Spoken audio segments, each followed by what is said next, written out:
Hi guys, before we start, please allow me to apologize for how the video turned out to be for this one. Unfortunately, some things came up and I did not realize that you cannot see basically half of my face during the video, but being on my own is quite hard sometimes. This is not an excuse, I'm aware of that. But I did think of redoing the video, but I thought the conversation was so good and authentic that I cannot do that again. So for this one, please allow my mistake, and I will try to do better for next time. Thank you again, guys. I know people which they complain a lot, and it's like, come on, guys, be proud of yourself, be happy. Yeah. Like every day, if you I wake up and I wake up sometimes like so miserable, but it takes me a second, seriously, second. I wake up and go like, oh no, I woke up, yay, I'm alive. right? Yeah. That's cool, and I can move and everything is. And my granny, she was the same. Like she, just by waking up, you just made it, and it's great. It's next day, next chance to do something, to leave, to meet someone, and I think you need to change that, and that's a bit of going back to the topic, why they want us unhappy. Ciao a tutti and welcome to another episode of Outsider. My name is Mattia and I'm your host. Today I sat with Lucasz and we had an amazing conversation. He came to the UK around 20 years ago hitchhiking from Poland, so that's to hear. But guys, if you like this stuff, please make sure you follow us on Instagram and subscribe to my YouTube channel. That would help me a lot. And without further ado, please enjoy my conversation with Lucasz. Hello, welcome again, Lucasz. Thank you Hello, so much Mattia. for coming again after I messed up with the cameras last time. This is the second time, but we'll take you as the first one again. Yeah. I really enjoyed it last time, and it's a shame. It's a shame the recording didn't go as planned, but I'm glad you're here again. Thank you for your time. No problem. It's all for a reason. All for a reason. So Yeah. we have chance to meet again. Exactly, for more time for Yeah. longer time as well, because Yeah. last time you had to shoot and we had limited time, but today we got all the time you want. Well, yeah. Yeah, not until tomorrow morning, but Cool. Let's go. So you come from Poland. Obviously, yes. You- I'm from Poland. Yeah. Lived there for 25 years. Yeah. Yeah. By the way, if I don't know, should I introduce myself? Yeah, sure. Introduce yourself. My name is Lucasz, and I've been living in UK for 20 years now. So almost half of my life. 25 years in Poland. It's another 5 years, and I'll be halfway through. Yeah, that's a long time. So that's a long time. Yes. And I know you were interested in the story as how I came to UK, and because that's a bit unusual, even for that generation and that time 20 years ago. But I was hitchhiking here. Yeah, That's so cool. When I was hitchhiking for only 5 days, I believe, if I remember rightly, with my. Well, she was my girlfriend at the time. We didn't see each other for a long time now, but we came 5 days through whole Europe, and it was fun. That is so sick. You just gave up everything and decided to just to have this journey, and then you stayed here, right? As far as I remember, last time you said that you just wanted to come here for like an adventure, and then you stayed, right? Yeah. Actually, I quit job. I had job in Poland, which at the time it was, I think, the unemployment was around 10%. So having job, it wasn't easy, and it was cool to have job, and not bad job as well. What was you doing? I was salesman. Salesman. I was salesman, yes, for electrical company which sold electric components. Oh yeah, I remember from you saying bulbs that. to cables and all sorts of stuff. Yeah. And so we decided to come over and have fun, really, just to meet new people and go through the hitchhiking journey as well, because I love to hitchhike, and I was doing that when I was younger in in Poland, around the Poland, but never in Europe. So we went for this trip, and 5 days, few lorries, few trailers, few passenger cars. No trains, right? No trains, no Just- buses, just hitchhiking. Yeah, Sick. from petrol station to petrol station. Later on, we've learned, like after 2 days, that petrol station is the way to go. So we were hitchhiked from one to the other, wherever someone was willing to take us into the direction we were going.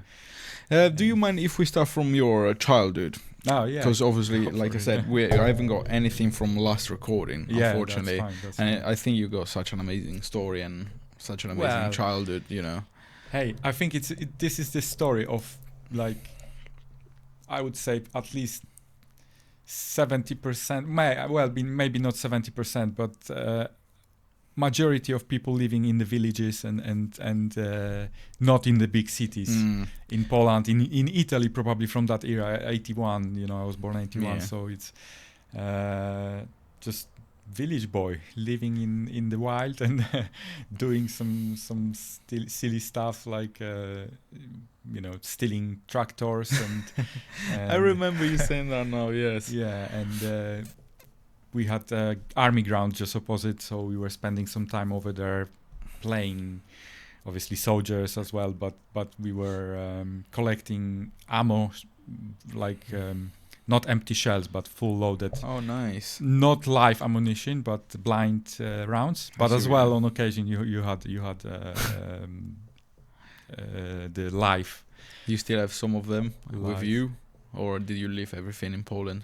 No, we as a children we were just playing with them. So we never took one and just forever, kept it with you or something. I think there is some ammunition at my home, like in Poland. There must be, because we had, I remember my father he was in the army when I was 4. I don't remember really well. I think it was some sort of like period of unrest in Poland, and they called them back for like 3 or 6 months training, something along those lines, and he brought some round, not live ammunition, but what do you call them? Like the safe rounds, like blind, which we open up and just use the powder to draw on the fireplace, like shapes and stuff, and then you fire one end and it just goes and makes nice. So it was fun for a child. And how old were you back then? These memories 4 or 5. That is really young for to play with this stuff. Well, when I was on my own, I was probably 7, 8 then, and it was a bunch of kids. So some of us were older, like 11. Some of us were 6, and it was group 4 or 5 kids, and sometimes more. And you were doing some really crazy. To be fair, I'm a 90s kid, so I remember doing this kind of, maybe not ammunition, powder and things like that, but I remember doing some dangerous stuff back in the day when I was like really young, with kids around my age. Some of them were like a little bit older as well, and I don't know how we're still alive. Everyone has that question. I fell in a canal one day. Yeah. My friends were like just dragging me. It was like, oh my god, I don't know how I'm still alive. Here we are. It was. I think it was across the world, really. It comes and I think we touched on this as well last time, when this really, the freedom was taken. In a sense, I feel like that freedom, and I understand as well that the generations are changing and times are changing, as they say, and it's all different. But I think in a sense there was this freedom and happiness in 70s, 80s, 90s, 60s, 50s, before the technology, and that's where we were talking as well about the technology. It takes and it kills the soul in people, in young people. And there is too much. Adults can't resist technology, and what about kids? They can be so much addicted to technology. I do see some videos of iPad kids. I don't know if you heard about this term, iPad kids, where there's parents that they just can't control their kids, so they just give them an iPad to watch some videos, and as soon as you need the kid to not watch something on the iPad, they just like they cry, they shout, they can't control them because of this. And apparently it's a thing. I haven't studied the argument or anything, but apparently it's a thing. The iPad syndrome, iPad kid syndrome. They're like a bit like that. So I definitely am not gonna give an iPad to my kid if I'll ever have any kids. But yeah, I just obviously being from that era, I say is the best way to grow up. Out in the sun, in the dirt, playing with your friends, making an experience, because that's what, especially for boys, that's what boys need. Like, get out there, get your knees all opened up because you're running and you fall. And I remember having like my hands always there, they were open because you fall and you just go like that, right? And that's what we need, like, for. I think so. Yeah. In general, I think people, but men, they need hardship. Yes, exactly. Hardship.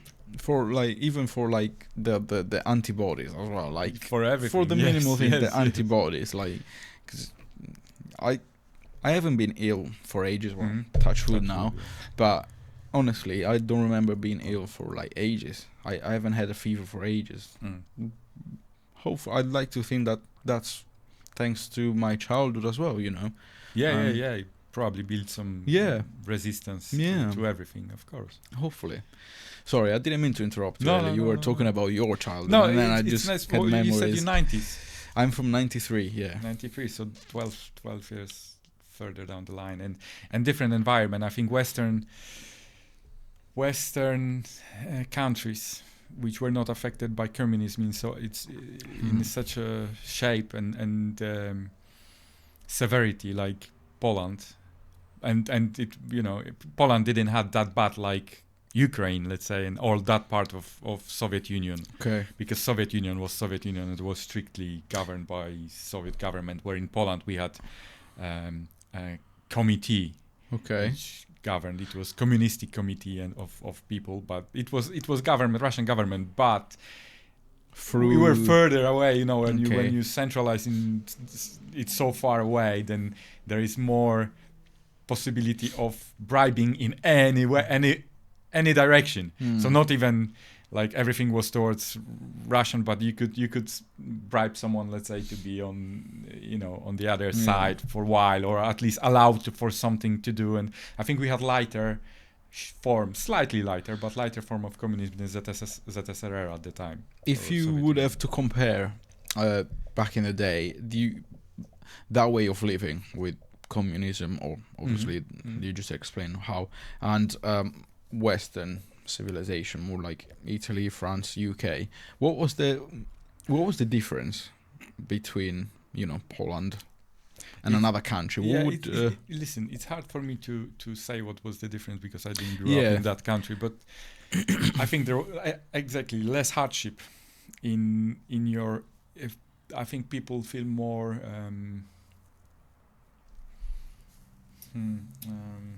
Is it more like democratic, as in like for the people instead of a regime? Well, democracy is just the word they're using. I don't like that word. It's because it's not what we have. It's not. We're not living in democracy. No. Whoever thinks we're living in democracy is completely blind. I know what you mean. Come on. They are deciding everything. I call this anyway. capitalism. And I think that's the proper word. So we're living in capitalism and the world of consumptionism.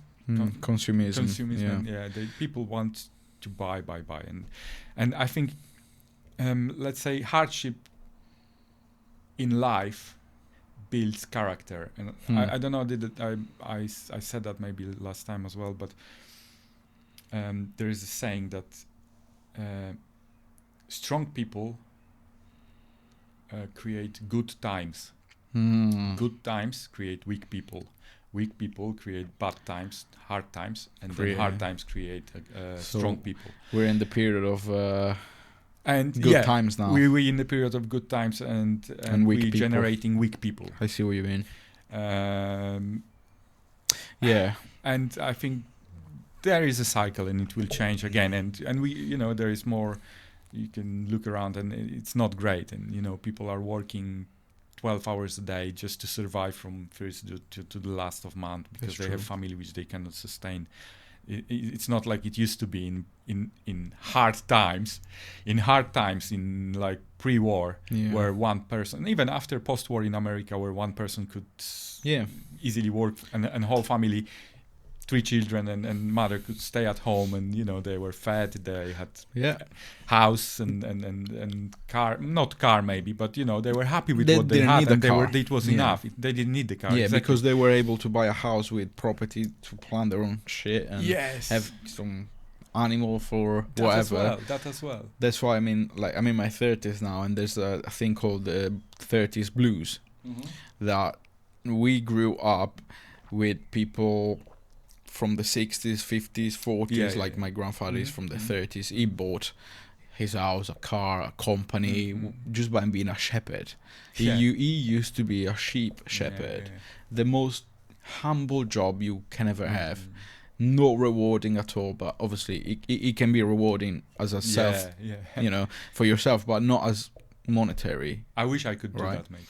He said I could afford to be a sheep shepherd. He said it was great, but not really, because you have to get up really early in the morning. You have to look after them all the time, and I mean, if that's your style of life, it's very humble. It's a very like he said, like rewarding job. Early, and I care about my kids and my house every day, and I have to be at work, so there's no difference. You the will difference do the is same. you are in nature. You're up in mountains with nature. You come back to your family and all this, you know. It's that's what I mean, though. Sometimes it couldn't even come back to the family. So there is like a really bad side of it. Sometimes he remembered as a kid, when he was like 4, I think, his father was a shepherd as well. And he used to go, his father was alcoholic as well, right?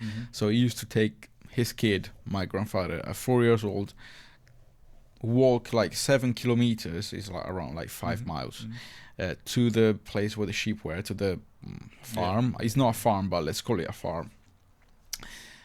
And then his father left his son, 4 years old, to look after the sheep for like days on his own.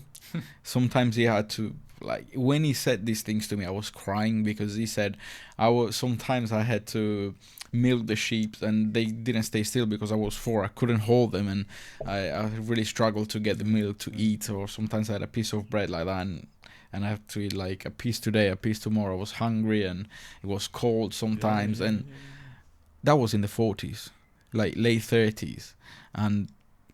But again, they had a home, like, and then he managed to build a house and buy a car, get his own company going. Back to the thing we were talking before. So bad times created tough people. Yeah. Like your grandfather. Yeah. And because he was tough, he had experienced hardship. Very much so. I'll do all this to escape my hardship and not allow my children to live through the same. So, I'm just from the back end of it, and it's like I didn't experience any really hardship in my opinion. It's like I had beautiful childhood, you know. It was maybe not we didn't have expensive stuff, and we didn't have my father had car because he was actually working in a place, but it was Italian Fiat 126, so you know. Oh yes, yeah. Four people, 650cc. I was gonna say it's either like 700 or something like that. 650, so, 4 gears, right? Yeah. 2 cylinders. Yeah, very very loud, but it seems like it's not moving. But hey, we were across whole Poland in it, and I know people which went across Europe in the same. 100%. It was different before the Fiat was really strong. It was very good. I was saying about the 30s blues earlier, because I grew up knowing that as a man you have to provide, you have to go to work, you have to earn enough money so that you can pay for your wife to be home, raise the children, and all the things that everyone knows. And right now I came to peace a little bit about it, but many of my friends the same age as me are in the same situation where we don't know what the fuck is going on. Like you wanna buy a house, right? You wanna have kids by Family, my age. yeah. You wanna have family. You wanna have some sort of like career going and this and that, right? And it's really hard for everyone right now. Mhm. I thought it was me, and No, I felt no. really insecure for like so much time. And I was like, where am I? What am I doing in my life? And then you tend to see what others are doing and to compare to other people that maybe lucky for them, maybe they have like a family company and they managed to do all this stuff, right? But for people like me, which had nothing, it's really hard. So me and my girlfriend have to work, and we have to save together to be able to buy a house, to be able to.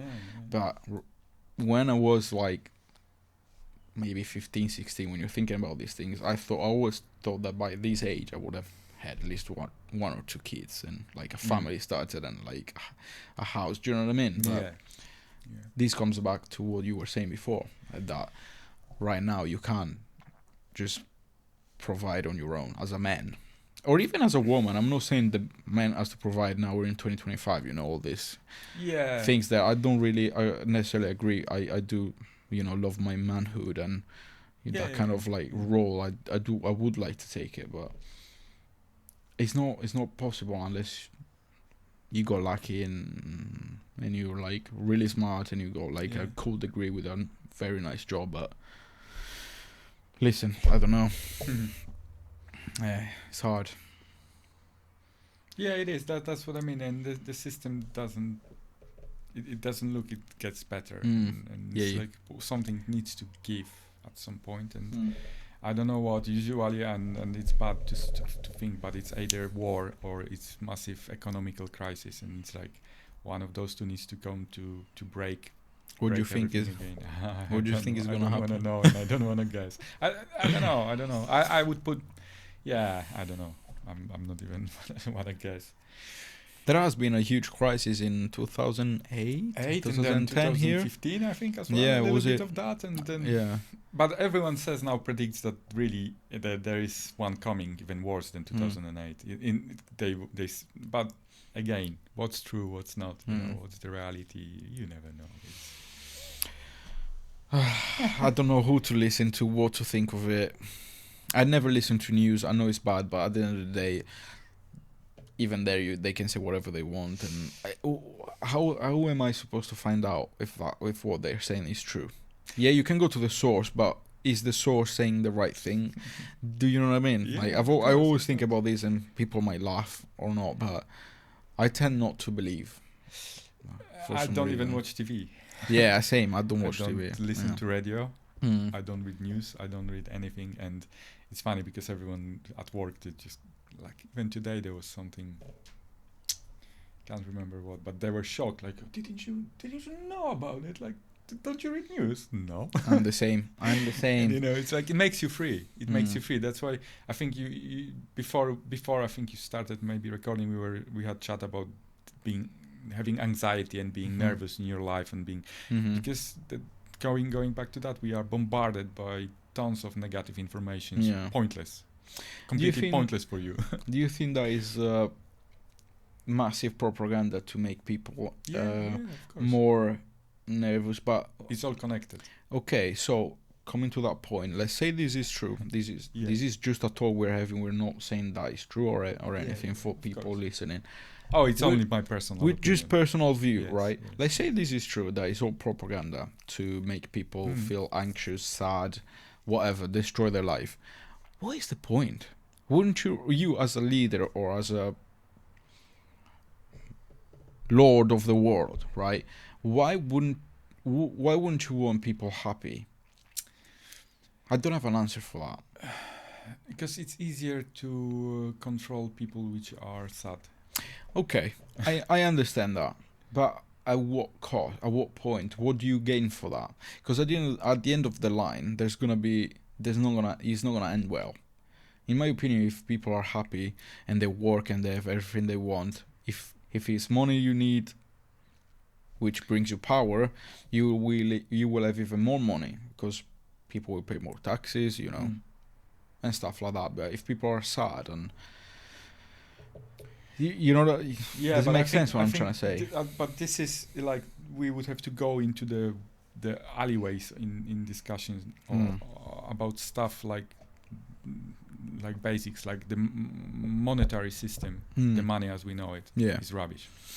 Yeah, it should never exist. Who invented it? Exactly, it should never exist. Yeah. So if you go, we're talking about going back thousands of years and discussing why this happened, why that happened, and starting this spin, which started like thousands of years ago, and then it's growing. It's part of it. It's church as well. Like it's or religions in general, not the church. I said it incorrectly. It's a religions in general around the world. They helpful, they useful at the time.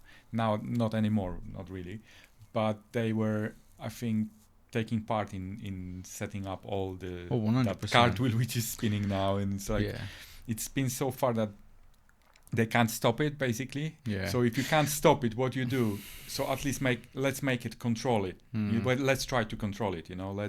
Let's make it easier to control. And I think that's where if you look like at educational system, how it works, what it does to young people. Like just if you surrender to the system in school, you will never ever see through the mist that surrounds you, and that's part we discussed. I think we did the thing. And they think about getting used to getting up from Monday to Friday from 8 till 5, and then when you grow not up, questioning, not at school if you question something like my friends' sons, they are a bit like they questioning people, and they questioned their teachers and they got in trouble for that. And you think that's where it goes. At least my times when I was questioning the teacher, he tried to explain to me and reason with me, not just go like you can't say that or you're wrong and you will and you'll be punished. You stay after you school. Can't say anything nowadays, right? No, so that's as well. That's preparation for the why. Why would you then voice your concerns when you are adult if you never done it when you were a child? If you are prevented from being naughty or being like trying to. And now parents don't have that. Like you said, there is a lot of technology, so kids are either on laptop or watching TV or on phone, iPhone, tablet, whatever. They've got plenty now. Don't get me wrong, I love technology. We wouldn't be here having this conversation with microphones, laptop, cameras, whatever. But in this dark way that we're talking about is weird. I don't know. When I have this conversation with my friends as well, we can never have like, obviously there's not an answer, I know that, but we just navigate round and round and round and round, and we just it always comes back to this thing of I don't even know. It's just it doesn't feel like you say it doesn't feel free. I am aware of that I live in a world where I'm not free. I could go up in the mountains and live on my own, right? Anyone can say just go and live on your own in the mountains or whatever, but it's not that easy because I didn't grow up there. I'm not used to hunting. I'm not used to setting up camp. I'm not used to making a fire or survive and that, and diseases, different stuff. I'm not used to it, so like I'm confined to this social life that but I think if you look back, social life was completely different a couple of 100 years ago. Not going back thousands, but that as well, like from thousands years back through generations to even 100 years, even 50 years ago. Look at Italy 50 years ago and look at Italy now. It's like completely different. It used to be families living together, multi-generational houses where your grandmother lived with their children and then their children. I used to live at my grandma's house. So I think society doesn't serve the same purpose anymore. We don't socializing anymore. Everyone is locked in their houses. You walking out from your box and you jumping into another box to drive into next box where you come out and you sit in a box and then you look into the box and then you finish looking into your screen, your box, you come out to the box and go back to your box, and you sit there and watch another box, and it's like, come on, life is a box.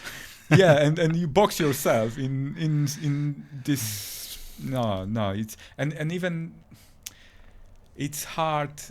Like we said, it's hard for adult to moderate stuff, and technology is great, and I love technology, same as you, in a sense. When it's useful, right? Yeah, but I like my watch because it tells me the hour, and I need to be somewhere at a certain point. And I love my bike, and I love my car. It's all helpful. I know what you mean. And I like, even my phone is great on occasions, but I for purpose I keep my phone without camera and smashed glass. So even if I want to, it's rubbish to watch something or make photos. So it stays in the pocket as long as it's. I love photos though. They. But for photos you have camera. Camera is for photos. But Get yourself camera. I have a camera as well, and but you can print the pictures from your phone, and whatever you don't like, you just delete. You scroll through them, and you're like, oh, this is nice. All the rest you just delete. Digital camera I have and small printer gives you the same. Sure, I have a folder with the photos because we normally buy the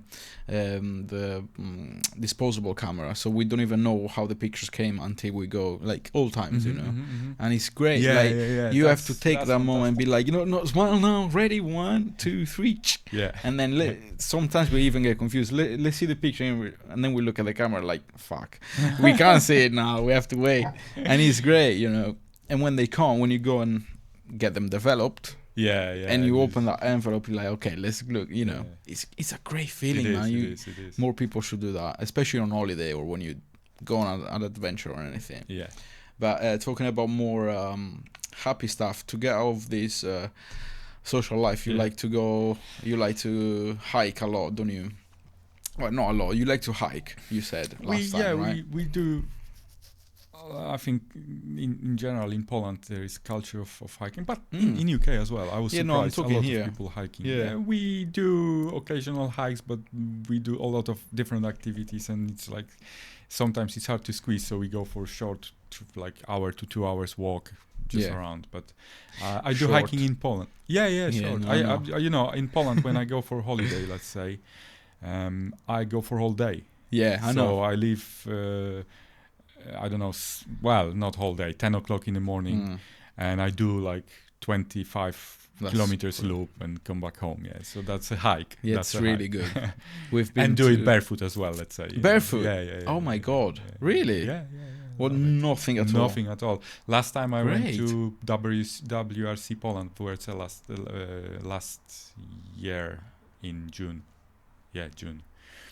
And 2 days, first 2 days I managed to do all barefoot. On third day, because we were walking a lot on the tarmac and in the town as well for brief few hours, I had some pain, so I had to put, but I have like barefoot shoes as well. The one with just with 5 fingers, the rubber, nothing else. And then third day I manage in the shoes.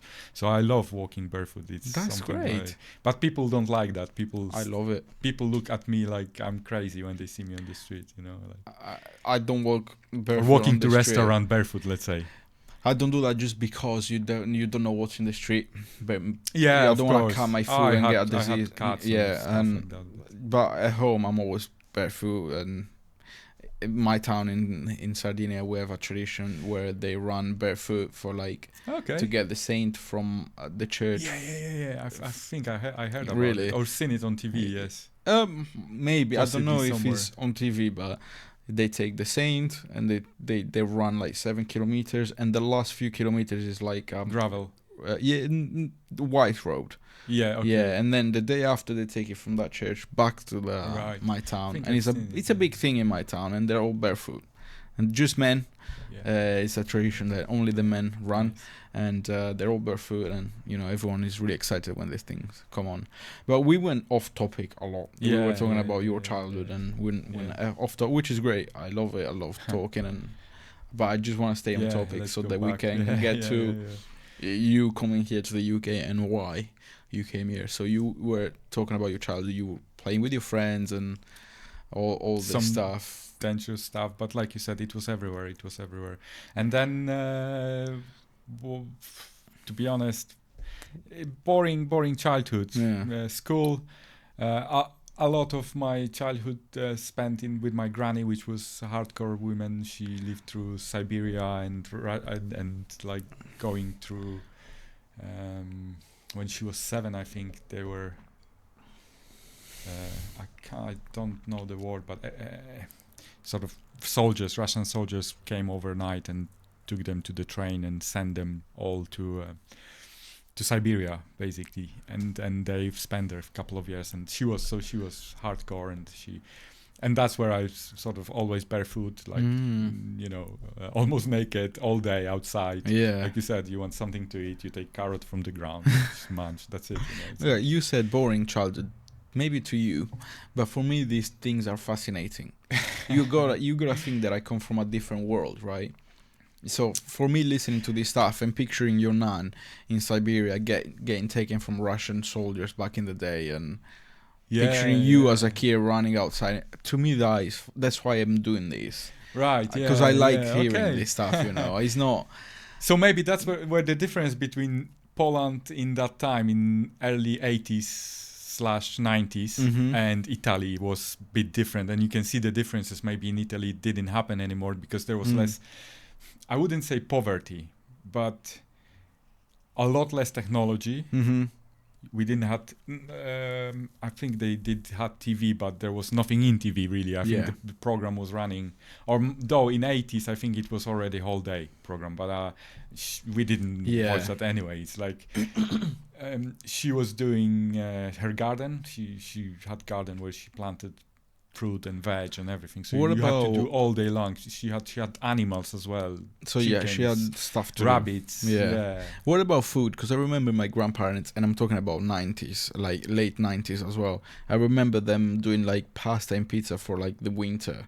Not obviously pasta pizza for the winter, but like the I don't know, tomato sauce or marmalade for the winter, stuff like that. Did you have this stuff? Yeah, it's still big in Poland, I would say. Big, maybe not big, not anymore. But that's what I'm saying, because things have changed. Now you go to the shop and buy things. My mother still does the because it's more traditional, because it came from generations. And my grandmother did that before her grandmother did that, and my mother does it as well. That's really good, and it's great. Yeah, it's great. And has it been lost now with you, with your generations? I don't know if you have not you with siblings. Ours. No. You have siblings. I do have brother. Yeah. But he's younger. He's younger than me. 5 years. Do you do this stuff still then, or does he do this stuff? So I don't think his missus is doing that. Right. Yeah, I don't think she's making, because but it might be because her mother is doing that. So I think there's certain age where you don't care, and then either your mother dies and you become oldest in your family, and or maybe it's just time which you get, and you think, well, maybe I'll do one now and try how it goes. It's I don't know. There is something in that, but I can see up to a certain age, women or men even not interested in cooking, but then after, even I do stuff sometimes, but it is in Poland. It's still traditional, and that's great. I think I don't know how many, I think it comes with age. Yeah. And I've seen, but I have Italian, let's say, friends, which the lady, she does it as well. The ravioli and stuff, very, very handy around the kitchen. And I'm handy as well. I can cook, any day, not whatever, because I'm not a chef, or I've got my set things, but I nothing to compare with my auntie or my grandma. They used to, like, I remember it, I have these faint memories, but since the morning they just like get the table ready, those tables that you can elongate, put it all out, massive tablecloth, the old ones, some flour, some water, and start making bread or pizza or ravioli or pasta, and in all Italy, day. that's big, is it? Do you know why I remember that? Because I remember they used to like give me a little bowl of dough, to play, and I would play all day, and then it would get like drier and drier. I'd just go put some water, put some more flour, and just play. I don't know why it was. it's just a joy, And that was the society. That's what we touched before, the society was different still 50 living years ago, everyone 20, together. 30. Yeah. And yes, You like didn't think families living together, helping each other. Yeah. You said why it was different, why we can't afford to buy anything, house or this or that, because obviously the system doesn't help, and I think it's skewed, and it's making us to work for nothing. But as well, it used to be different because families were helping each other, friends, neighbors. You had society around you. We cared about their people, like a community. Their community, yes, that was the word I was lacking.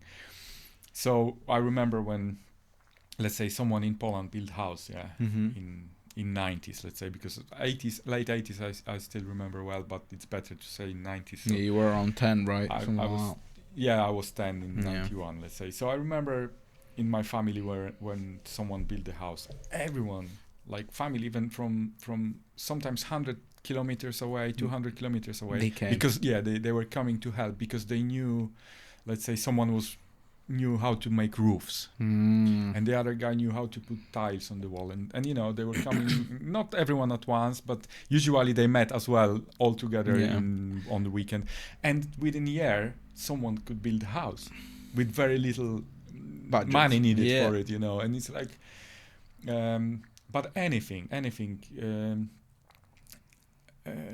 I don't know, picking up your cabbage or something like that. It was whole village, or one day in here, one day over there, one day next field, and until they finish everywhere. Yeah, and then we got some carrots left. Here you go. And but not even the that, they were exchanging.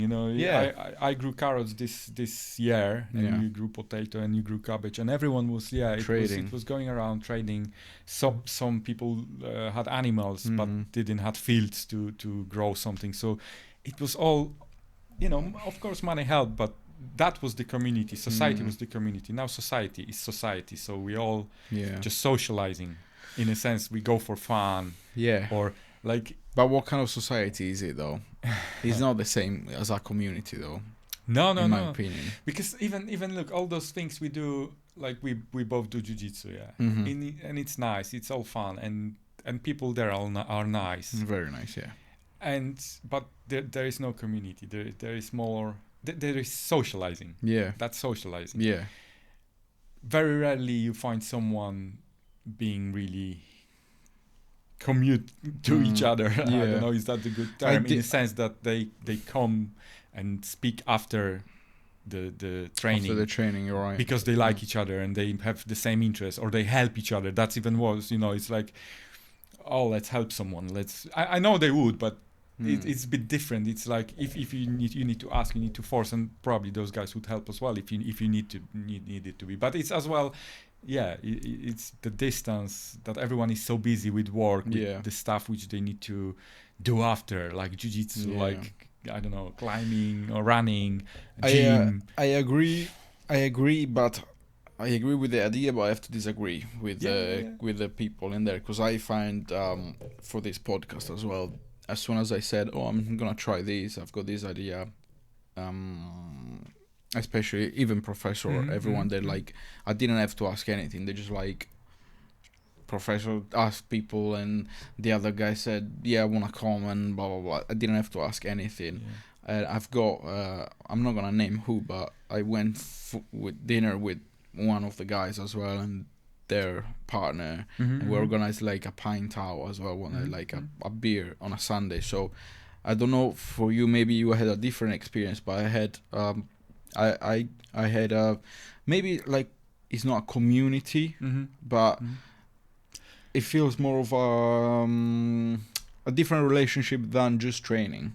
It's a bit more than that. We talk even outside training sometimes, and how's the podcast going? How is this going? Like, let's meet soon. And it's not like friendship, like, he's my best friend or whatever. But it's like I would look out for him. I have pleasure seeing him. I went for dinner, and I had a different experience. Maybe. No. I don't think it's different. I know that you can find friendship, or you can even find friendship in anywhere. And you as well here, like. And I'm not saying it's, but in a sense of community, like we discussed, you know, like it's more. I think it was more family and friends, really, you know, which were gathering. However, in villages it was neighbors as well. But village, you can't compare village to a city or town. That's in first place. And village from 80s, 90s was completely different than village now as well. Mostly village now is expensive place, really, where rich people live and because of the big old houses. And what rich people do, they like to sit in their nice rich houses and watch their nice big TVs or have party. Yeah. I know what you mean. I agree. Mm-hmm. I agree. They are still communities. It's only as well. It's only my opinion, and I've seen very little recently in UK because, like I said, I withdrawn from the life a little bit. Like I used to socialize. I used to have friends when I was going, and I remember. I can't remember the name of the village now. But the community in there, I was there with my first manager when I arrived to UK. I got the job in Oxford, in massive warehouse, and he was my manager, Mark. I won't say surname, but Mark. Yeah, he Hi, Mark. Yeah, if you're watching, I hope he's alright. I'll actually, if I find number, I might text him because I was thinking about him not so long ago. Facebook. I don't have Facebook. Social media is part of that. For me, it's like it's a triangle. It's fair enough. Technology, social media. Yeah, fair enough. So if you try to moderate stuff, you need to be really sort of not this. But what was I saying? Yeah, he was manager. Yeah. Work in Oxford. Why was I saying that? I don't know where you were trying to go there. You were talking about communities and things like that prior to this. Oh yeah, and he invited me to his village. And the community was over there was fantastic. Here in the UK. In the UK, yes. Okay. I think the bigger you get as a city, the harder it is for community. Yes. You can get communities within the city. Yes. For example, the Brazilian community here in this city is massive. They all know each other. Like what's his face now? Luis from training. Yes. He's always saying like, I'm going for barbecue today, and he's always with different people, but they all know each other. So that's a community. Like when I go to the barber shop and they're like from Brazil, they always know each other. Like, you know what I mean? Yeah. It feels more like a community. And the Italian people, like we know pretty much all the Italians. It's not like a community. I wouldn't say it's like a community for us, but you have large circle of friends, or acquaintances. Yeah. But I know what you mean. It's different. Like I said, of course, if you live in a tiny village, you will need help, and people will realize that because one day you're missing that. Oh, I'm gonna go to Lucasz to ask him if he's got some milk today, and then tomorrow you might need some eggs and be like, I wonder if Matthias got some eggs. I gave him some milk, so let's see if he can help me this time. And you create bonds. Yes. You just bond. Today you bond because of that. Tomorrow because you bond because of another thing, and then you introduce me to your friend that lives opposite, you know, and that's how I think our community is formed, and you know. And size plays a big role in here. If smaller the space is, the greater community. Yeah, it's like here. I obviously know all my neighbors. Yeah, I don't know people from the other street, so because we are here in this tighter space, and I'm not gonna know people from the other side of town. How am I gonna ever met them? I can't meet them, you know. I might do, but do you know what I mean? So it's totally different. So going back to the topic, what made you decide to come here to the UK? What happened?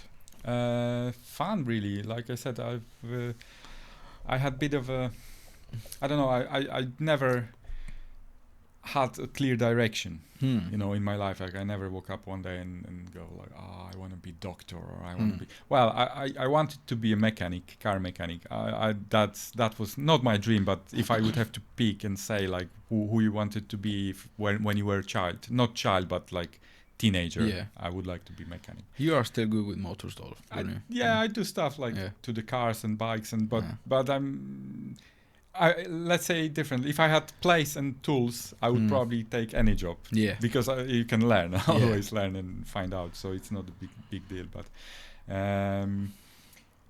and I never had the clear direction and target. And I was studying, but I wasn't fan of the system, And it's like after 2 years, I dropped from one school and then I went to the other. And I've studied for another 3 years, and I dropped out. And I was like, nah, it's just. But in the meantime, I was working as well. So the first 2 years, I was only studying daytime, and it was, it wasn't waste of time. I've learned a lot as well,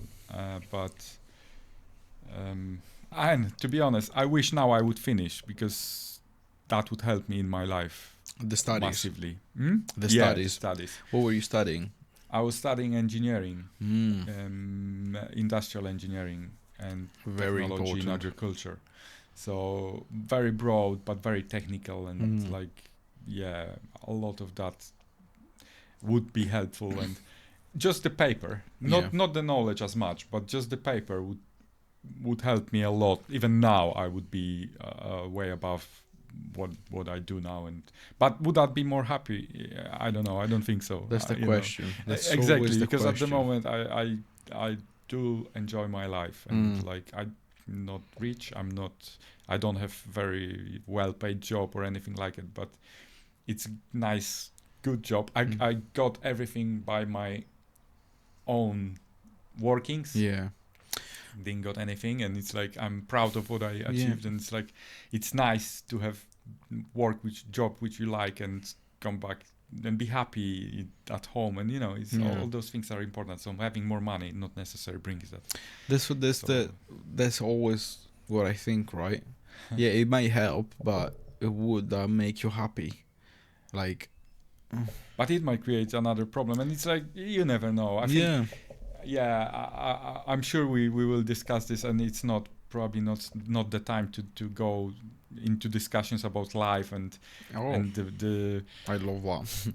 we probably we need for that couple of hours, but I think you make your own life in the first place, and you live your life as you dream, you wish, and I think a lot of people don't know what they wish for or what they want to wish for. Hello. Yeah. Here I am. And when they learn, then the life gets so much easier and so much more fun and enjoyable. Yeah. This is one of the things that I like doing, like talking to people.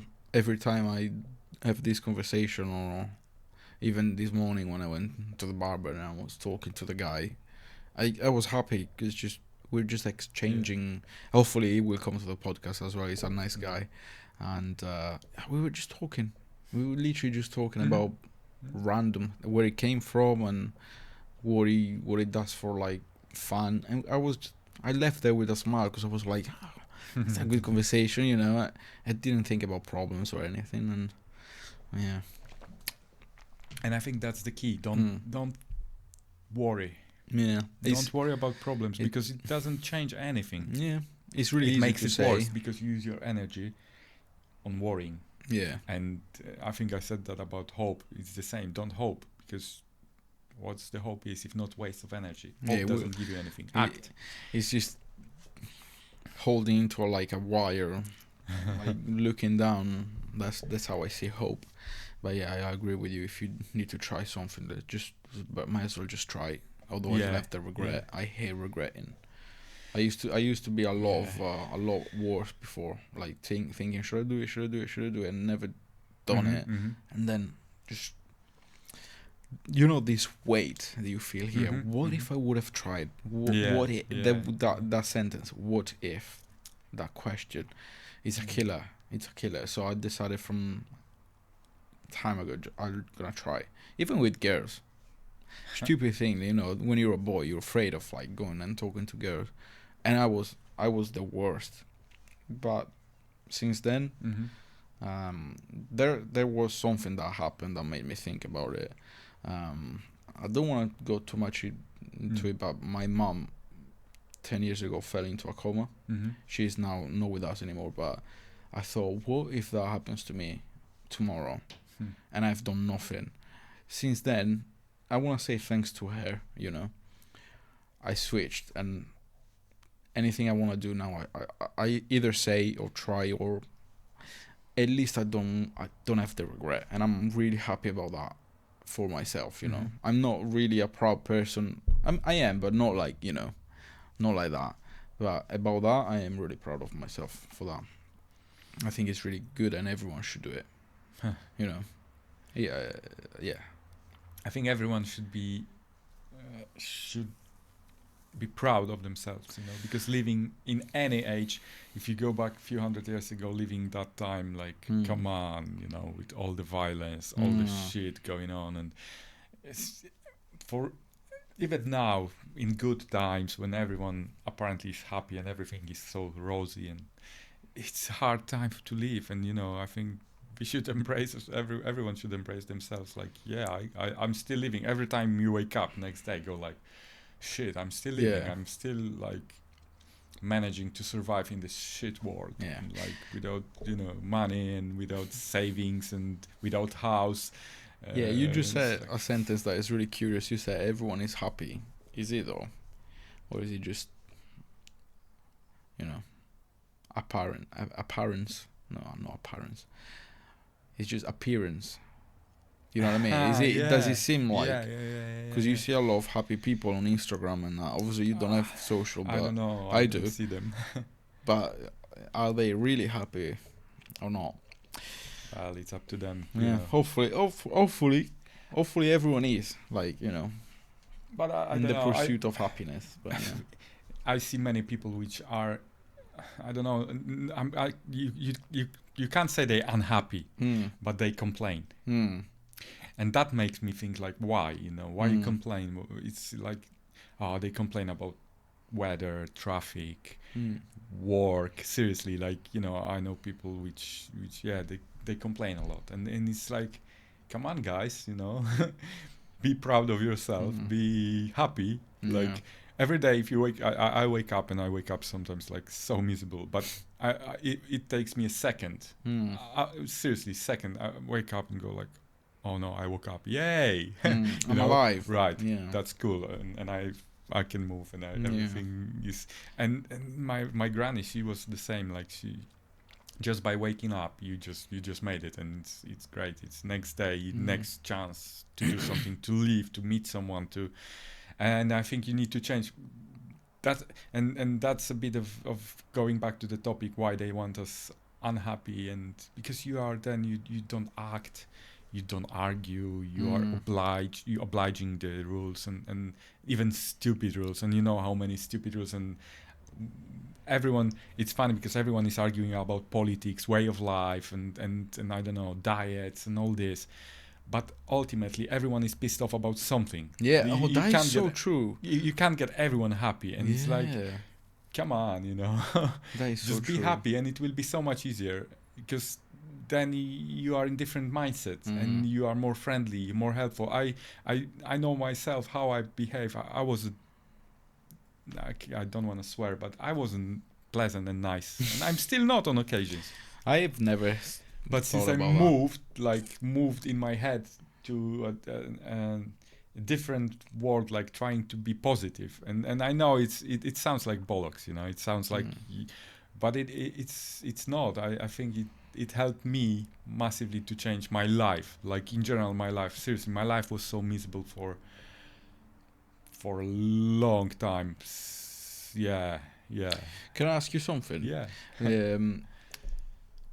You said a time ago, right now, your life was more miserable. Was your financial situation different? I'm just trying to make a point here. No. So, judging from this one, if you made £1,000 a month back then, and you make £1,000 a month now, but you're happier now, so it is all about mentality. Then. Yeah. You see, and I think, relatively, I don't earn much more than I used to earn. And I just wanted to not much more, many more things and physical possession. Yeah. So it's but just I've changed. about Yeah. how the way you think then. Yes. That's great. Yes, Thank you for that, because I think I needed that. But sorry, you were talking about why you came here to the UK, and you said that you weren't so much of an academic and you didn't want to finish the studies. No. So you just No. you embraced this adventure with your ex-girlfriend, you said before, right? Yeah. Of coming here. Yeah. You remind me why you decided the UK and not France, for example, or Spain. What got you to come here? Well, there was, first of all, there was big community of Polish people in here. Ah, right. So you guys knew someone? And I knew, yes, I had colleague of actually it was friend of my uncle, which lived near Oxford, and he agreed to not to help us, but to take us sort of and show around maybe, and maybe a little bit of help. He got us a piece of garden with his neighbor, where we pitched a tent for a week, let's say, or 10 days. The weather was beautiful. 2005, it was the best summer I had in 20 years in UK. Oh, well, recently I've been gone in August, but that was July, and it was so hot, like nice for more than a month, no rain, and every day 25 plus. So, and I remember I was like, what? They say it rains in UK. Wow, the bollocks! It doesn't rain. It's summer beautiful. Summer is beautiful, and you know, it's like it was amazing, and we had tent, and it was really I think challenge because of the crossing the channel. Yeah, we'll get there, because I don't remember how you did it, but I wanna hear it again from Poland. Like, you know, since you pound was strong at the time when we decided about that the UK, because I think it was somewhere around 6 to 1, 7 to 1, something like that. That's a lot. Now it's 1 to 1.16 or something euros. Yeah, which is at that time there was no. Oh no, there were. Yeah, it was euros already. Yes. 2005. Yeah, 2005. Yeah. So you find yourself in Poland this day of 25 years ago, almost 24 years ago. What 20 years ago? 20 years ago. I came to 2005. Sorry. Yeah, that's where I got the 5 from. So yeah, you find yourself in Poland 20 years ago with a backpack in your back and your ex-girlfriend. And where are you at? Where do you start your journey? Okay, yeah, I remember telling you about that. Yeah, let's go back quickly. One of my friends, he was delivering with van. Books, and he took us to the border, and then from what city? From Kłodzko. I lived in Kłodzko. It's a small city, probably around 30,000 people now, maybe 35. It's west of Poland. Southwest, so near Germany. Yeah, it's very close to Czech border, but it's not far to Germany as well. Yeah. It's like 200 kilometers maybe, so 150 miles. So he took us to the German border, actually, Polish Germany, and we crossed there. You had a funny story about that. Yeah, a funny story where he dropped us and sort of turned around and went his way, and by the time we got to the control, we found out that we cannot cross on foot, like walking. It's only crossing where you can cross by car. And until now, I'm not sure is that the rule, but I think it is, because there was no pedestrians there. Yeah. So it was weird. And so the first obstacle, like, come on, you know. we haven't even left yet. Yeah. And we took we were asking people waiting in a queue to cross the border, and then one of the German guys, he said, jump in, you know, was soft-hearted. And And a few minutes after the guard said we can't cross, we were crossing and waving to him, and he was happy. He said, good job, you know. It's like what you can do. Yeah. That guy dropped you straight after the border. He I think he was a bit afraid, or maybe he didn't go far, and he was like, I'll drop us here off straight away after the border, and we waited there for a couple of hours. I can't remember, but it was first the motivating bit, because you wait 2-3 hours, and you think, come on, 3 hours, just first stop, you know. But we, I think I think I said that last time as well. It was the trainer of handball team in Dresno. I think he picked us up in a car and he took us probably at 200 kilometers towards Dresno, and then we were sleeping next to the Burger King in a tent. I remember, yeah, that was a bit of a. It was good night because we were tired. So once you fall asleep, you don't care about motorway just above your head. You sleep like a baby. I mean, it could be like a lullaby, you know. Yeah, it will probably. I can't sleep if it's like white total noise. silence. Yes, exactly. You guys had some money, right? If I remember correctly, you guys had some money with you. We had 50 euros and we had 250 pounds. Yeah. Yeah, that's all we had. And the next day, we I don't know why we did that, but we went walking on the motorway, as pedestrians on the motorway, which is not allowed. And the police very quickly, I think they reacted within 5 minutes of us being. Someone definitely called and said, like, you know, there's some stupid pedestrians on the motorway.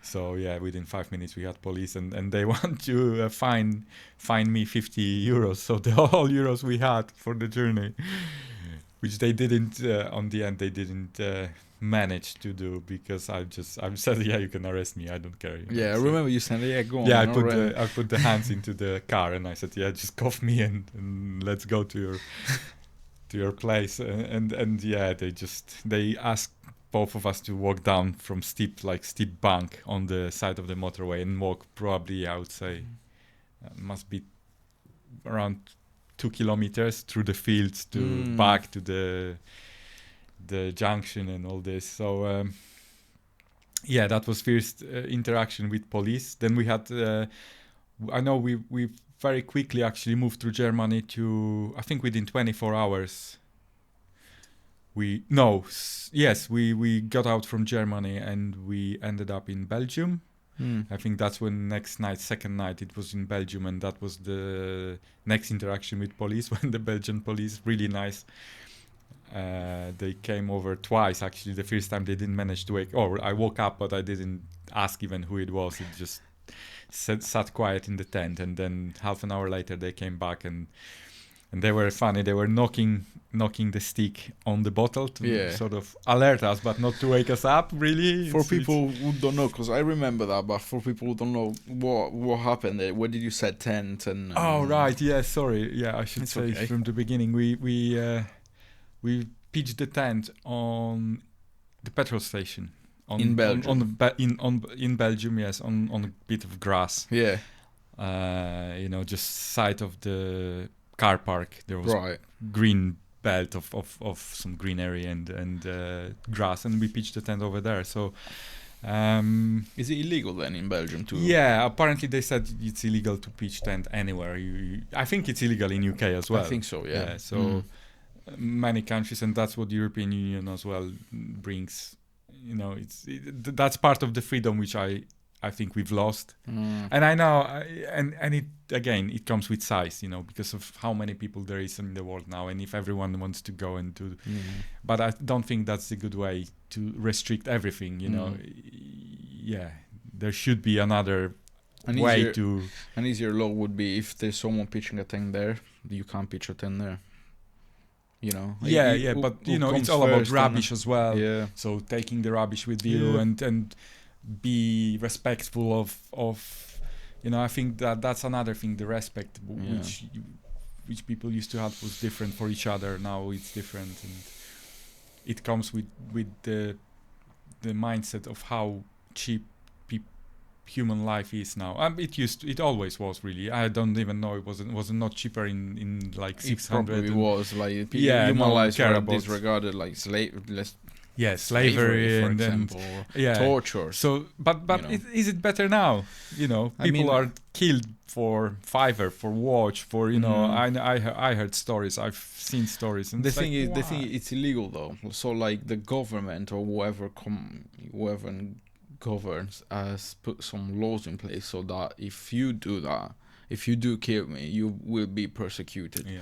But back in the day, if you stole from me and I came cut your hands, it will be even. Mm-hmm. You know what I mean? Mm-hmm. And if I don't know how it worked. Like if I killed you because you did something to me, maybe I would have gotten away with it. I don't know how it worked, but you would have to go back to the beginnings of the law and law system, and I think it was long time ago. And really, we go back to Egypt and probably somewhere there the first laws, what you can do, what you cannot do. I think there was something like when I think in Egypt there was first building law, which said that if the person who builds your house build it incorrectly and the house falls and kills your son, then you are right to go and kill the son of the other person, something like that. So it made him responsible for that.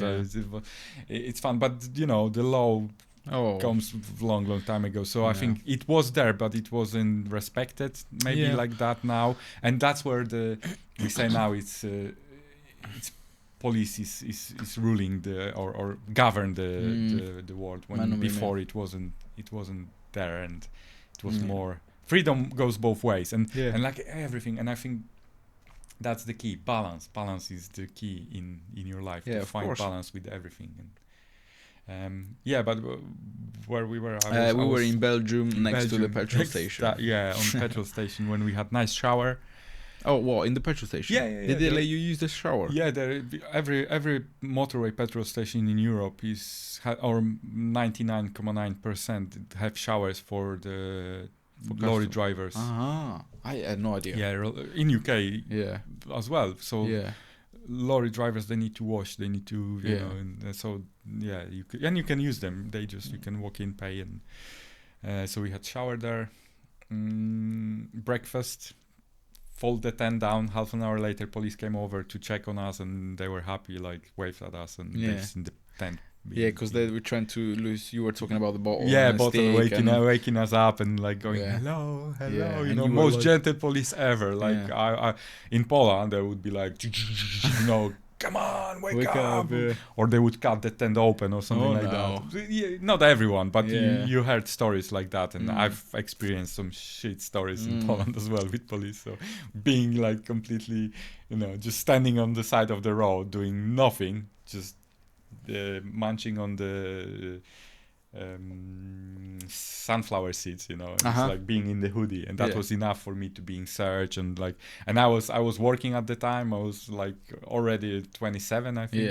It's like I'm not 18, 15 or someone who's looking for trouble because I wear hoodie and I'm here and it's dark.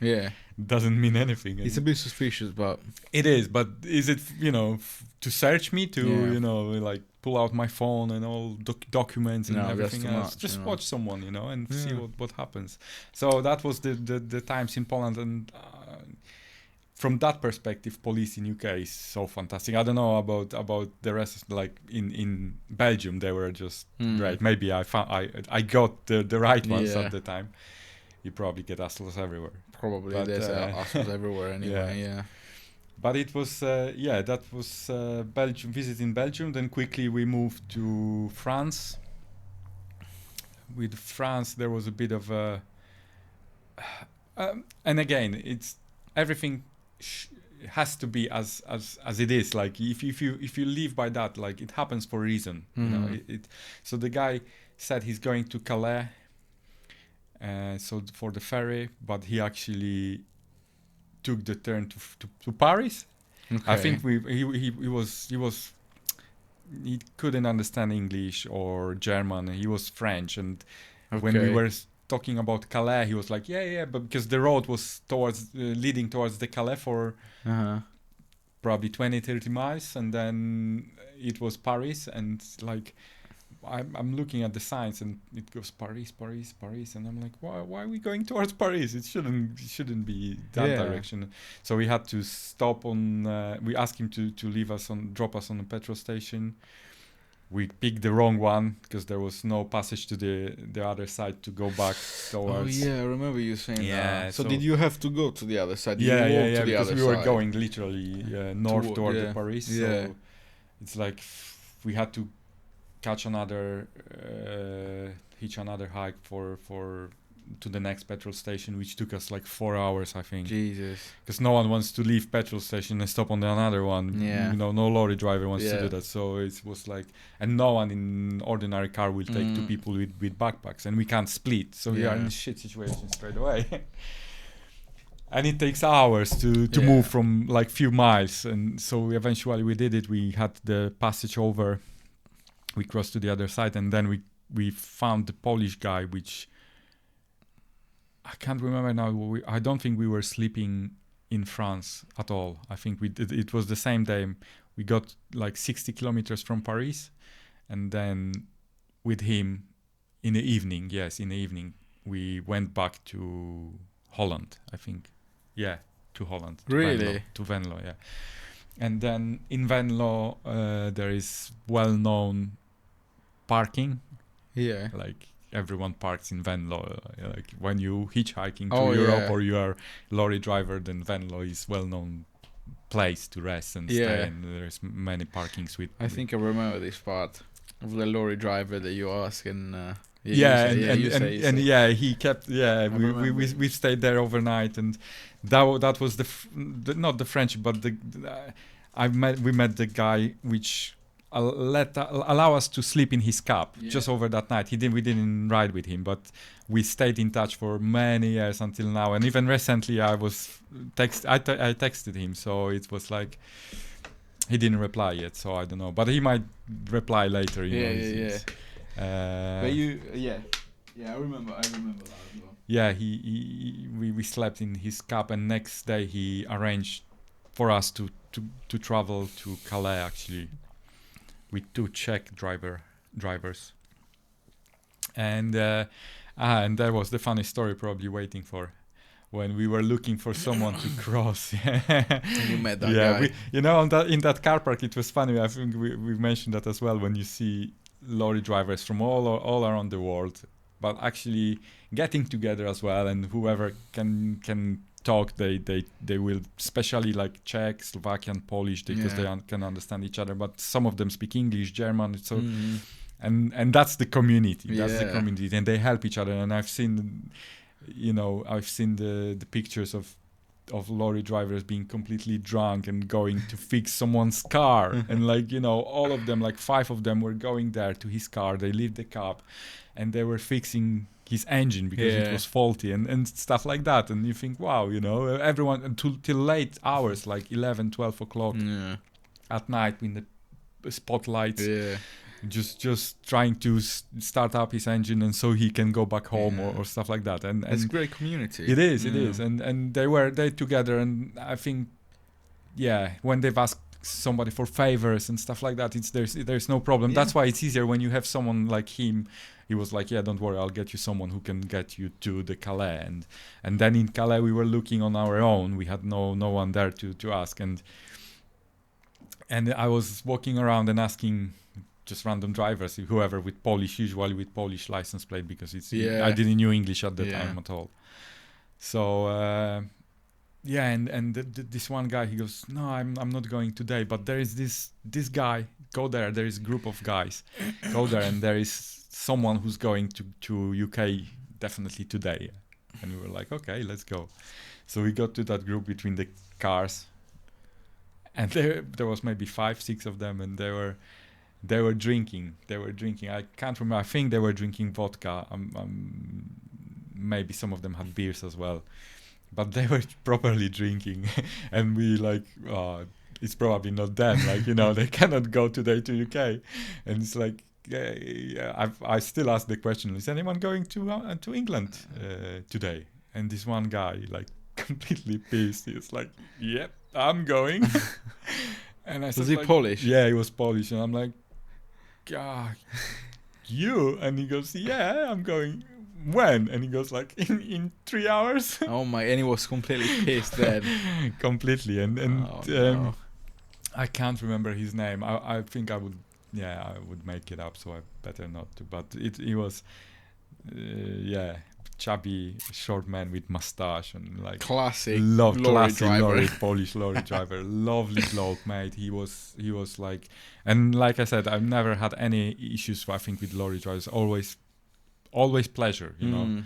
And he gave us keys and was like, yeah, that's my cab, you can go, you can drop your bags, just make yourself food if you want, and all this. And yeah, he came in like half an hour, and he said he needs to eat something and he needs shower. Yeah. And he disappeared for half an hour, so I presume he was in the shower for half an hour. They came back, had something to eat, had a nap, I think, maybe hour and a half. And actually after 3 hours, I think we left the car park. And he was he wasn't sober. If you would test him, he would come up as a drunk, but he had no problems driving that cab, mate, that lorry. And nothing, no issue whatsoever. Hit the spot, marks, everything, got to the ferry. Beautiful. And it was, and we ended up, it was late ferry. I'm not sure. I think we came off the ferry past midnight that day, and we parked somewhere on M4 between Reading and Swindon, or before Reading, maybe one. So from the port to there, so it's another 2 or 3 hours. Yeah, as well, and he right? got lost as well. He got lost. He went no. wrong junction on M25, and he went east of London, and we stuck in traffic. So he did extra hour. Yeah. On his Tahoe, and he had to stop short because he meant to get to Swindon that evening, and we didn't knew that, but he was coming to Swindon to Honda. Yes. And he had to stop before, or maybe after Reading, because his time ran out on the taco because of the trip. So I think we went 1 hour this way and then 1 hour back. So so he had to stop to sleep. To rest, and then that's where he had another. I drank with him. We bought him a liter of Finlandia, just for he took us, because it's a gesture, and it's a big, you risk. You don't know. You never know who you take to your cab, and we might have drugs or guns or something in the backpack. We could be stopped, or he would be in trouble. So. And he just trusted you. He trusted us, and we had that Finlandia on the car park. We were drinking till maybe 2:00 at night. And next day we came with him to Swindon, to Honda. He unloaded half of the lorry, and then he was going somewhere up north, Birmingham or somewhere there, and he dropped us close to Oxford, where my colleague was living at the time in Fifield. And you were looking for your uncle at the time, right? The uncle's friend. Uncle's friend. You were looking for him. Was looking. Yeah. Did you have like a contact or? We had contact. We had phone number for him, but there was a problem. Our phones didn't want to work when we came SIM to UK. card, probably. Yeah, the SIM card. It was very temperamental, and I'm not sure was it not because we came to UK, because in Europe I think it was very expensive first of all to send texts at the time. 100%. Yeah, we were like, you had, let's say, £5 on the top-up card, and the message cost 50p. It's like, okay, one message today, one message next day, and right now you can do whatever you want. Yeah, with data, nowadays messages. It is relatively cheap, but back in the day, So we had problem. SIM card didn't work, and we managed to text him on the end, because I had this old phone. I think you won't remember. Anyway, it was roaming wasn't there, and we texted him, and it turned out he was we were in his street, literally sitting on a corner, and he was like 100 meters down the road. And he didn't knew where we are, so he jumped in the car, and he was like, "Oh, you're here." Okay. So he arranged for us that garden. We stayed there for a couple of days, 5-6 days, I think. And we found a place with that Indian lady, which helped us as well, massively. And that's what I mean. I think when you say you live the life how you dream, and how you want to. If you think you find good people, then you find good people. If you dream about good life in any shape or form, I think it helps to be in that mindset. And she helped us again. It was only nice people, only good people, which helped me all the way, because that's what I've seen the world that time as nice and everyone being cool and all this. You attract what you think, right?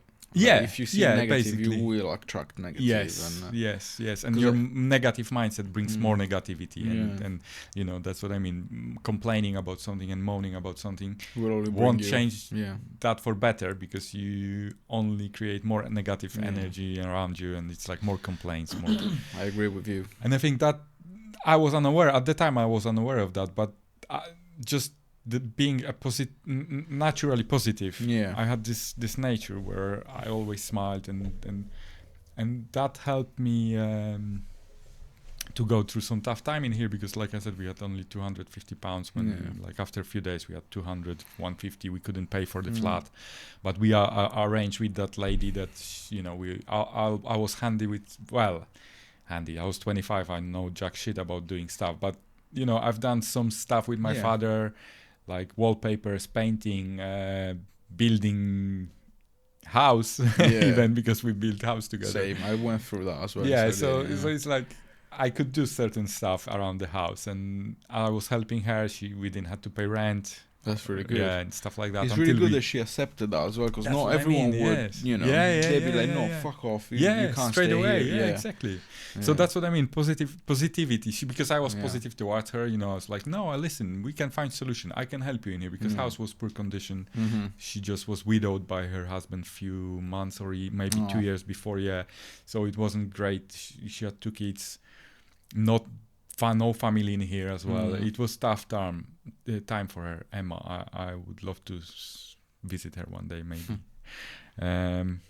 And it was we've stayed there, and for many years. I think I've stayed there 3 years on the end, and many of my friends were starting in her house as well. So you know, you sent them. We like, I was living there, and whenever whoever were coming to England, like, I've got room for you, come on, and she stayed at the Emma house, you know. Or if not house, my brother was coming, and he had tent in her garden. So I was living in room, and my brother was living in a tent, because he came only for 2 months he was studying, so quick job, 2 months, you know, like cleaner, or mostly cleaning jobs, or portier from through agency, you know, and 2 months, and going back home with extra cash, which he could spend just for the extra for money. fun. Exactly. So that's great. So it was good fun, and living there was knowing that her culture as well, like Indian culture, is wow, mind-blowing. I have you know Joe. He's coming here next week. Oh, cool. So it would be interesting to talk to him as well, because he's from India. I'm not sure if he's from Goa. I'm not sure, but it would be interesting to talk to him, because he recently went to a wedding, and apparently weddings are really big in there in India. So I am really looking forward to speaking with him. But that's a great story. You've been here for 20 years, man. 20 years. Did you expect that at all, or no? Because you wanted to just come here for 3 to 6 months. And then go. Yeah. What got you to stay? You must have thought, should I come back? Should I go back to Poland? Should I stay? You know what? Capitalism. At the time, I was different. I had different point of view and different agenda in my life, mainly money and making. Well, it's the same as today, making living. But no, it was the same agenda, making living and making my life good. And at the time, I felt like I will have better life in here, because of different values there now. There were different values then, you know. Because I think I could possibly find still good job in Poland now if I come back and have a good life, but for certain reasons I don't feel like it would be a best decision. Apparently Poland is doing really well now. So they say. Yeah. On the news. Yeah. And it's like you will look around, and every time I'm in Poland, it's a rich country, don't get me wrong, and if you can afford holidays twice a year and have animals at home like dogs and because I say always animal at home is another mouth to feed. If you can afford another mouth to feed, you're rich man. And England is rich. Everyone has that dog in here. Yes, every other person have dog. Well, dog costs massive money in UK, and you know that. So if someone complains to me having dog on the leash that he doesn't earn enough money, no, you have too many mouth to feed, man. But there are I laugh, but there are certain things which I think they show you how well situated this country or person, and I know Poland exactly is what not, you mean. Poland is not cheap, not a poor country, and it's just I don't know, is it going in the right direction now politically, and what happens there? I've seen some obviously videos. I can only relate to that of a Polish politician. It was talking about immigration there. There's not many immigrants in Poland. Apparently, there's not like they don't allow many people in. Yeah, but let's say I think there must be. I don't know the number. I don't want to lie, but Ukrainian people, let's say, how many of Ukrainian people is in Poland? I honestly, know, but it must be hundreds of thousands of them. They came as refugees from the war and from the situation. They are refugees. They're refugees. I think he was talking more about. I'm not sure. I think he was talking about Muslim countries not being allowed. In Poland. Yeah. I don't want to be wrong. Don't quote me on that. But I think when I saw the video, they were talking about Muslim countries mainly. And again, do you know anything about it?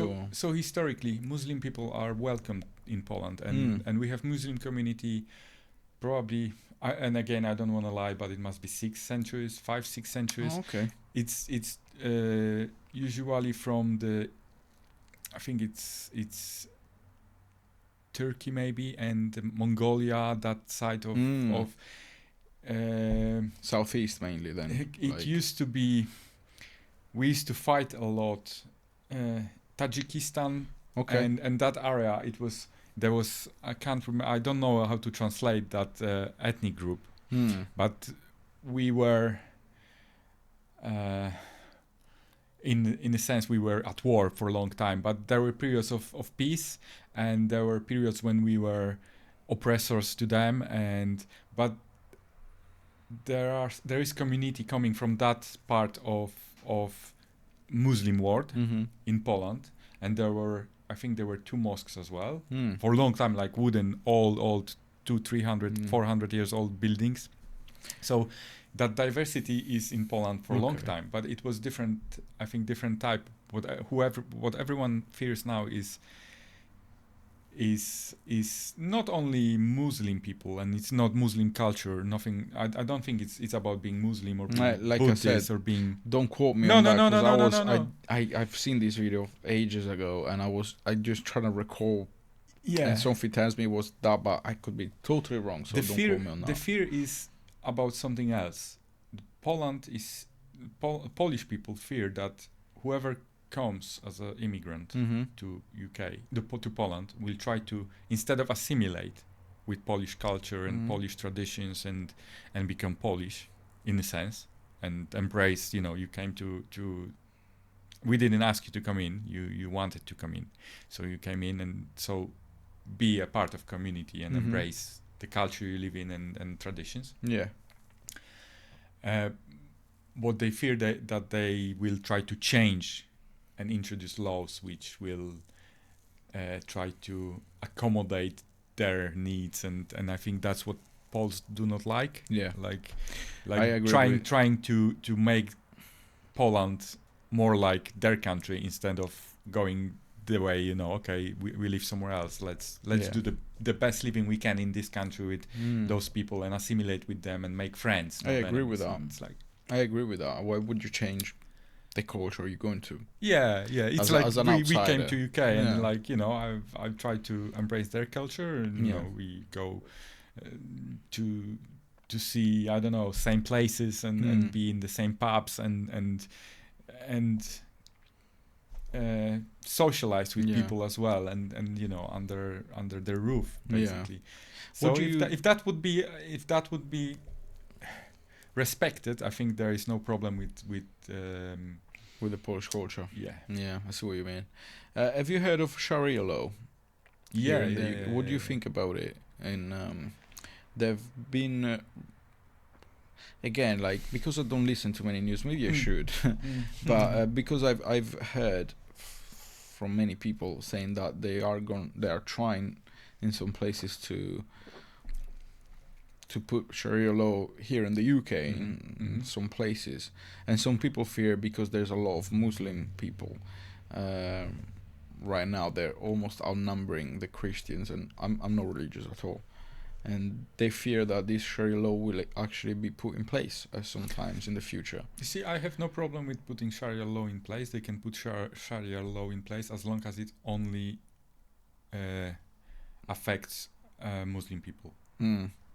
And that's fine. Yeah. What if it's for everyone? Like Sharia law is for everyone. You can't do it for everyone, because otherwise you can introduce any other law which works for everyone, which is from opposite camp, if you know what I mean. It's like I don't want to go into details and like trying to I'm trying made to up something, but it works both ways. So if we introduce other laws which are oppositing the Muslim culture, they won't be happy, right? Yeah, exactly. So I think that as long as it towards them and they will respect that that's fine. That's but I think that there is a limit to what people can take, and we know that. Obviously, I'm not religious, so I wouldn't want to follow any. I don't care about religion. I wouldn't want to follow anything Muslim or anything Christian or anything, because I want to live my own life, my own way, and I don't want anyone to impose anything religious on me, for example. So I wouldn't agree with that. But again, like, I'm talking out of ignorance, because I don't know if it's gonna happen. I just heard rumors about it, and I was like, when they told me, I was like, surely this is strange, Like you said, they can't put like a law for everyone, even though I'm not Muslim, I'm not even Christian, I'm not anything like. Nothing to do with religion should be implemented as a law, right? It should be something that you feel. Religion is personal, and religion is something which you either believe or not. And I was raised as a Christian Catholic, and in Poland, that's I think after America, Italy is the same. I was raised like that. Yeah. So we are two countries which I think have the highest number of Catholics in. But at the moment, it's really it's not applied to. I'm not Catholic. I'm not Christian. Feel it, especially when Catholic. You grow up and you start researching and listening to this, reading about that, and our religion is taken from from Jerusalem from Israel, and the theologists made it up, like from their script to they just made it all up. And you just like go to church believing to what other normal people have written a few years back, and I find it so silly. I just find it so silly. Church is listen. I like to go to church, and I like churches, but I like it for a different reason, because it's very peaceful place, very quiet, where you can actually sit and focus and meditate, and be when no one's there though. Of course, not on the mass. That's what I'm trying. Mass, but mass as such is bit of that. So, and that's why it works on people. Because if you compare mass, it's like meditation. You go there and you sing certain songs. It's you look at the Buddhist. Buddhism is not religion. Yeah, I know. So Buddhism is adopting that philosophy of peaceful, being tranquility, peaceful, mindfulness, and all this, which you can achieve by meditation. Yeah, I used to meditate a month. So that's what the Mass is. Mass is a group meditation for Catholics. Yeah. And they don't even know it. No. So that's the fun of it, they go and they sing this specially constructed rhythmic songs which make them focus and make them breathe a certain way and all this.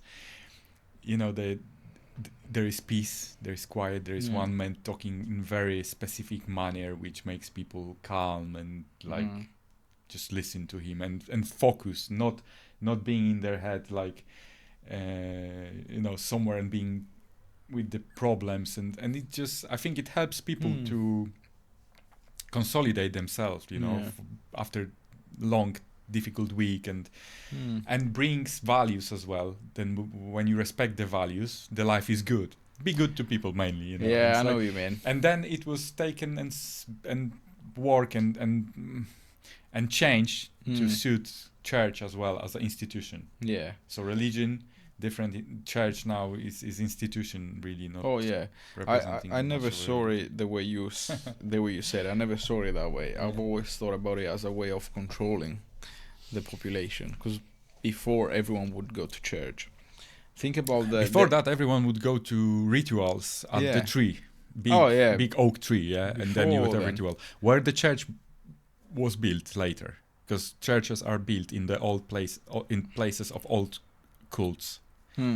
The biggest, the most known, you know, and it's that, so it comes from that dark era where we were pagans and we had many gods and no one knew. Then church is just institution which took that and shaped it in another form to their liking and to their use. So it was network of spying around the world and knowing all the informations, because you had the what do you call this? The confession. Yeah, confession. That's where I was gonna go as well. Like, think about the confession. Well, best if God knows everything, listen. If He knows everything, if He knows when you're gonna be born and when you're gonna die and how you're gonna die and if you're gonna go, why would I tell you, a normal human being, what I've done? Yeah, that as well. But if you think it's controlling people as well, but. Why would you say that? There, I had something to say. Yeah, just believe, just making you believe in a God, as the church wants you to believe, that there is this personification of God. Yes, there is this person, father, mother, whoever you like, and He actually is interested in you. And then they create a hell and heaven, and so. You go to hell, so you need to be afraid, and you see that's the beginning. That's the beginning of the later systems, which the systems are relying on making their society fear of something. Fear of Mayans. They make their society fear of the sun extinct. So every sun eclipse, there was this mass, what do you call them, the offer, sacrificing, the one with that, like cutting heads, cutting hearts, sacrifice, you know, like in Apocalypto, general, my one of, it is your favorite, you my said. top three movies. So and it started from religion and faith, leading people and making them to fear something, and then going, haha, we save you from this, and you know, in my personal head, COVID was one of those events where we go, scared everyone, and then we saved them from. They didn't need saving. No one needs saving, but we were saved by vaccine. We were saved by governments making stupid rules, and at the same time trying how far they can push human and society to what they can do to us. Like, okay, can we lock them at home? Yeah, we can. Okay. For how long? For a day? No, for a week. No, for a month. No, for a year. Hey, we can lock them at home for a year and they don't complain. That's cool. Ain't it? Good power, man. We have good power. And that's how it starts, you know. And it's like, what else we can do? It's a form of control, and that's how they shape you from the school. Yeah, I've had COVID and it wasn't nothing. I had COVID and it was bad, but a lot of people died, don't get me wrong. But people dying, 120 100,000 people every year dies of flu Yeah. in Europe. In Europe, Yeah. in Europe, in Western countries where medicine is on every corner, you can get, you know. And They did this study where they said that basically if you died of flu while you had COVID, they would register your death as COVID to implement, that's the well-known numbers. fact. Yeah, and it's crazy. I didn't even know. In fact, if you died of anything, yeah, and you had COVID, you were classified as a COVID. And I heard about examples where people died in accident with COVID. With COVID, and the reason for the death was COVID, not the accident. And it's like, wow, it's crazy. Listen, one last question to stay on topic of the Outsider podcast is, well, I had a few, but we can have another episode one other day and we can talk about other stuff. But this is the last question for tonight. What would you suggest to someone that is looking to leave their home, just like you did, to move abroad to be an immigrant? Don't. Why? Don't. Not to come here to the UK, don't get me wrong, anywhere. Maybe they want to move from Greece to Albania or whatever. Or why? Whatever because you like. You leave your family behind, so you leave what's really important in life. No, listen, it's I wouldn't know. I think I'm not regretting anything, but I think I have now the mindset where I would maybe try to make the same life in Poland, and I know now I would succeed. What about if it's someone that cannot, that has to leave? For example, I was in this situation where I couldn't stay back in Italy and I had to come here because of something that happened. What to do? You know what I mean? Like, what would you suggest to someone? Like, they have to leave. In your experience, what would you suggest them? Like, bring some money, try to locate a house, or try and get a job before you come over? No, I think important. You can go on your own and just. It depends, I think, how brave you are and what you've been through in your life. What's the hardship you had behind you? Because if you had a tough life, then nothing will surprise you and you won't bend and kneel before like first obstacle, like you know, catching stop, and you can't do it for a whole day and you think, well, I'm going back. You know, it's not that. And I didn't have hardship in my life. Like I said, I think I had really peaceful and nice life and no hardship whatsoever compared to people which really had hardship, and I've seen it tough as well, and it's like, wow, next level. But yeah, have someone to rely on, just someone who you can call if you can't make it for some reason. Go like, listen, no, now I need your help. So have one number, at least one number, which you know that person will pick up the phone.